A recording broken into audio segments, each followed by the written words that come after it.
வாழ்க்கையோட கதையே ஏது சொல்லுது? வானத்துல இருக்கிற நட்சத்திரங்களா இல்ல நம்ம கூடவே பிறக்கிற எண்களா? ஜோதிடம், எண்கணிதம் இந்த ரெண்டுமே ரொம்ப பழமையான விஷயங்கள். நம்மள நாமளே புரிஞ்சுக்கிறதுக்கு இது ரெண்டும் ரெண்டு விதமான பாதைகளை காட்டுது.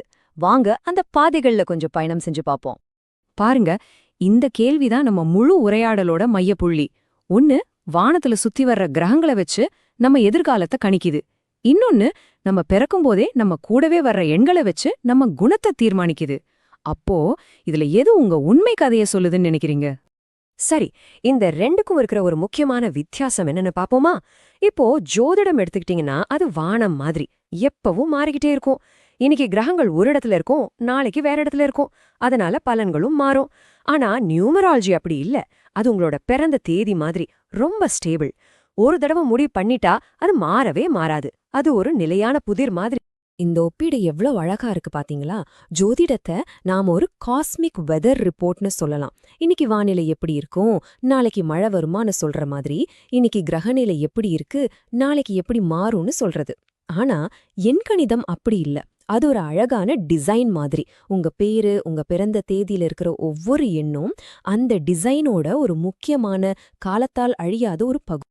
நம்மள நிறைய பேருக்கு நம்ம ராசி என்னன்னு தெரியும் இல்லையா? அது ஒரு பிளாக்பஸ்டர் படம் மாதிரி எல்லாருக்கும் தெரிஞ்ச விஷயம். ஆனா நியூமராலஜிக்குன்னு ஒரு தனி ரசிகர் கூட்டமே இருக்கு. அது ஒரு இண்டி ஃபிலிம் மாதிரி, ரொம்ப ஆழமான ஆனா சிலருக்கு மட்டும் தெரிஞ்ச ஒரு கலை. முதல்ல ஜோதிடத்தோட அந்த காஸ்மிக் வெதர் ரிப்போர்ட்டை கொஞ்சம் விரிவா பார்க்கலாம். இந்த நட்சத்திரங்களும் கிரகங்களும் எப்படி நம்ம வாழ்க்கையோட ஒரு மேப்பை உருவாக்குது, வாங்க தெரிஞ்சுக்கலாம். இப்ப நீங்க வானத்துல ஒரு பெரிய ரவுண்ட் ரோடு இருக்கிறதா கற்பனை பண்ணிக்கோங்க.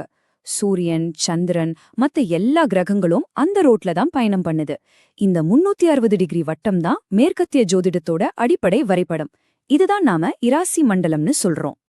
இந்த 360 டிகிரி வட்டப்பாதை சரியா 12 சமபாகங்களா பிரிக்கப்பட்டிருக்கு.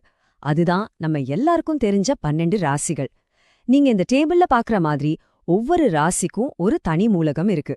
நெருப்பு, நிலம், காற்று இல்லைன்னா நீர். அது மட்டும் இல்லாம ஒவ்வொரு ராசிக்கும் ஒரு தனி குணமும் இருக்கு. சரம், அதாவது ஒரு செயலை தொடங்குறது. ஸ்திரம், அதாவது நிலையா இருக்கிறது. இல்லனா உபயம், அதாவது சூழ்நிலைக்கேத்த மாதிரி மாறிக்கிறது. இது எல்லாம் தான் சேர்ந்து ஒவ்வொரு ராசியோட தனித்துவமான குணத்தை உருவாக்குது. சரி, இப்போ வானத்துல இருந்து நம்மளோட தனிப்பட்ட விஷயத்துக்கு வருவோம். எண் கணிதம் எப்படி நம்மளோட எண்களோட அதிர்வுகளை வச்சு என்னைக்கும் மாறாத ஒரு பர்சனல் கோட உருவாக்குதுன்னு பார்க்கலாம் வாங்க. நியூமராலஜில ஒரே ஒரு நம்பர் மட்டும் நம்மள பத்தி எல்லாத்தையும் சொல்லிடாது. உதாரணத்துக்கு வேத முறையில பாத்தீங்கன்னா இந்த 3 முக்கியமான எண்கள் சேர்ந்துதான் ஒருத்தரோட முழுமையான சித்திரத்தை கொடுக்குது. ஒன்னு, நீங்க பிறந்த தேதியிலிருந்து வர்ற ஆண்மை எண். 2வது, உங்களோட முழு பிறந்த தேதியிலிருந்து வர்ற விதி எண். 3வது, உங்க பேர்லேருந்து வர்ற பெயர் எண்.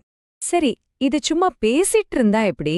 வாங்க இத நாமளே செஞ்சு பாப்போம். நீங்க கூட உங்க விதி என்ன இப்போ கண்டுபிடிக்கலாம். ரொம்ப சிம்பிள் தான். உங்க முழு பிறந்த தேதி இருக்குல்ல, அதாவது நாள், மாசம், வருஷம், இதுல இருக்கிற ஒவ்வொரு நம்பரையும் தனித்தனியா கூட்டுங்க. இப்போ ஒரு 2 இலக்க நம்பர் வரும், அதையும் திரும்ப கூட்டுங்க. கடைசில ஒரே ஒரு நம்பர் வர்ற வரைக்கும் இத பண்ணிட்டே இருக்கணும். அவ்வளவுதான், உங்க விதி எண் கிடைச்சிடும். இப்படி ஒரு பெரிய எண்ணை அதுல இருக்கிற நம்பர்ஸ கூட்டி கூட்டி கடைசியா ஒரே ஒரு நம்பருக்கு கொண்டு வர்றோம் இல்லையா? இந்த ப்ராசஸ்க்கு பேரு தான் டிஜிட்டல் ரூட் அல்லது எண் சுருக்கம். இது நியூமராலஜில ஒரு ரொம்ப முக்கியமான டெக்னிக். இப்பதான் இந்த விஷயம் இன்னும் சுவாரஸ்யமா மாறுது.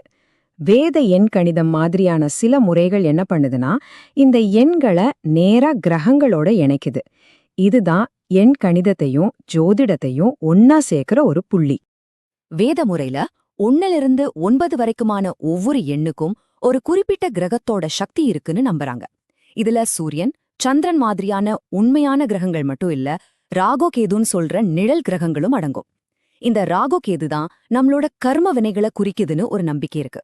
சரி, நம்மள நிறைய பேர் நினைக்கிற மாதிரி இதெல்லாம் வெறும் எதிர்காலத்தை சொல்றதுக்கான கருவிகள் தானா? இல்ல அதுக்கு மேல இதுல ஏதாவது ஆழமான அர்த்தம் இருக்கா? என்னவா இருக்கும்? இப்போலாம் நிறைய அறிஞர்கள் இந்த முறைகளை வெறும் ஃபியூச்சர் சொல்ற ஒரு விஷயமா பாக்கறதில்ல. அதுக்கு பதிலா இது நம்மளோட உணர்ச்சிகள், அனுபவங்கள், நம்மளோட நெறிமுறை சிந்தனைகள் இதையெல்லாம் புரிஞ்சுக்க உதவுற ஒரு குறியீட்டு மொழியா பாக்குறாங்க. இந்த படம் அந்த யோசனைய ரொம்ப அழகா விளக்குது. சனி கிரகம்னா உடனே கெட்ட நேரம்னு நினைக்க வேண்டாம். இங்க பாருங்க, சனிங்கிறது துக்கத்துல இருந்து ஆரம்பிச்சு கர்மாவை பத்தின விழிப்புணர்வுக்கு போய் கடைசியா ஒரு நெறிமுறையான வாழ்க்கைக்கு வழிகாட்டுற ஒரு பயணத்தோட சக்தி வாய்ந்த சின்னமா மாறுது. இது நம்மளோட தனிப்பட்ட வளர்ச்சி, நம்மளோட முதிர்ச்சியை குறிக்குது. இந்த மாதிரி ஒரு கோணத்துல பார்க்கும்போது ஜோதிடமும் எண்கணிதமும் நம்ம ஆன்மாவுக்கான ஒரு கவிதை மாதிரி ஆயிடுது. நம்ம வாழ்க்கையோட சிக்கலான பாதையில நடக்கும்போது நமக்கு வழிகாட்டுறதுக்கு இது அழகான உருவகங்களையும் அர்த்தங்களையும் கொடுக்குது. அப்போ இது எல்லாத்துலேருந்தும் நம்ம கடைசியா என்ன தெரிஞ்சுக்கிறோம்? நீங்க நட்சத்திரங்களோட மாறும் வரைபடத்தை நம்பினாலும் சரி, இல்ல உங்க எண்களோட நிலையான குறியீட்டை ஆராய்ஞ்சாலும் சரி, இந்த ரெண்டுமே உங்க சொந்த கதையை நீங்களே சொல்றதுக்கும் இந்த பெரிய பிரபஞ்சத்துல உங்க இடம் என்னன்னு புரிஞ்சுக்கிறதுக்கும் ஒரு வழிய காட்டுது. அவ்வளவுதான். இப்போ நீங்க தான் முடிவு பண்ணணும். உங்களோட கதை நட்சத்திரங்களால எழுதப்பட்டதா, இல்ல நீங்க பிறக்கும்போதே எங்களால கணக்கிடப்பட்டதா? எந்த பாதையில உங்க தேடல ஆரம்பிக்க போறீங்க? யோசிச்சு பாருங்க.